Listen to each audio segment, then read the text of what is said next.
జిల్లా BJP party నూతన అధ్యక్షుడిగా సామజ శ్రీనివాసులు ఏకగ్రీవంగా ఎన్నుకోవడం జరిగింది. తిరుపతి డివిఆర్ కళ్యాణ మండపంలో ఘనంగా బీజేపీ జిల్లా నూతన అధ్యక్షుడు ప్రమాణ స్వీకారం చేశారు. బీజేపీ నాయకులు, కార్యకర్తలు భారీ స్థాయిలో పాల్గొన్నారు. ఈ సందర్భంగా నూతన అధ్యక్షులు సామజ శ్రీనివాసులు మాట్లాడుతూ, నూతనంగా ఏర్పడిన జిల్లాలో మొట్టమొదటిసారిగా యువకుడు, ఉత్సాహవంతుడు సన్నారెడ్డి దయాకర్ రెడ్డి ఆధ్వర్యంలో బీజేపీ పార్టీని బలోపేతం చేయడం.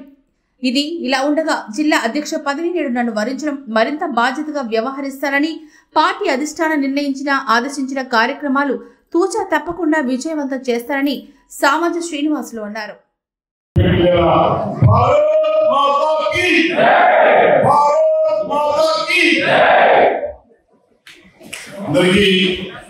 నమస్కారం.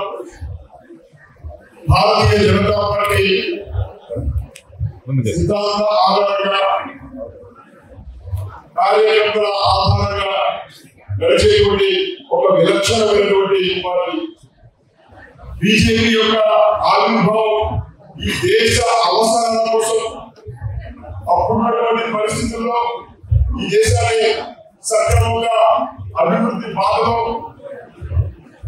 ఆశయం, హిమాచలం కలిపి అభివృద్ధి దిశగా అఖండ భారత్గా వెలుగుతారనేటువంటి లక్ష్యంతో రాష్ట్రీయ స్వయం సేవక సంఘ్ యొక్క ఆలోచనలతో ప్రారంభించబడినటువంటి జనసంఘ్ తదుపరి రూపాంతరం చెందినటువంటి భారతీయ జనతా పార్టీ.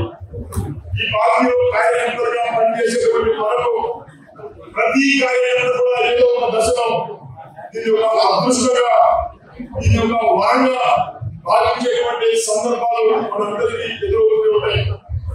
ఇవాళ వేదిక మీద నాదపూర్వకమైనటువంటి ఆశయమైనటువంటి అనేక మంది పెద్దలు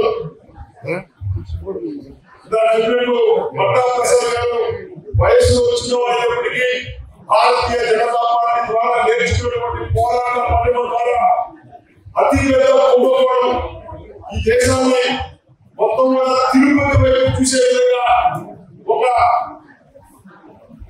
ఎలక్షన్ యొక్క వ్యవహారాన్ని అడ్డగోలుగా నిర్వహించి ఎన్నికల్ని అపహాసం చేసే విధంగా చేసినటువంటి తిరుపతి ఉప ఎన్నికల్లో జరిగినటువంటి బోగస్ ఓట్ల ఏరికలో దాంట్లో ఉన్నటువంటి అసలు దోషులను గుర్తించడంలో, దానిపైన కేసులు నమోదు చేయించడంలో చాలా కష్టపడి సమాచారాన్ని సేకరించి జాతీయ ఎన్నికల కమిషన్ కి రాష్ట్ర పార్టీ ద్వారా తీసుకెళ్లి దానిపైన నమోదు చేయించినటువంటి ఘనత యువ నాయకుడు మట్టా ప్రసాద్ గారి. ఆ రంగంలో కృషి చేసినందుకు పార్టీ గురించి మచిలీపట్నం అర్బన్ డెవలప్మెంట్ అథారిటీ చేయగా ఈ కూటమి ప్రభుత్వంలో వారికి బాధ్యత ఇవ్వడం జరిగింది. ఆ తర్వాత ఇంతకాలం పనిచేసి మనందరికీ కూడా నెల్లూరు జిల్లాలో భారతీయ జనతా పార్టీ చాలా పటిష్టంగా కనిపిస్తుంది.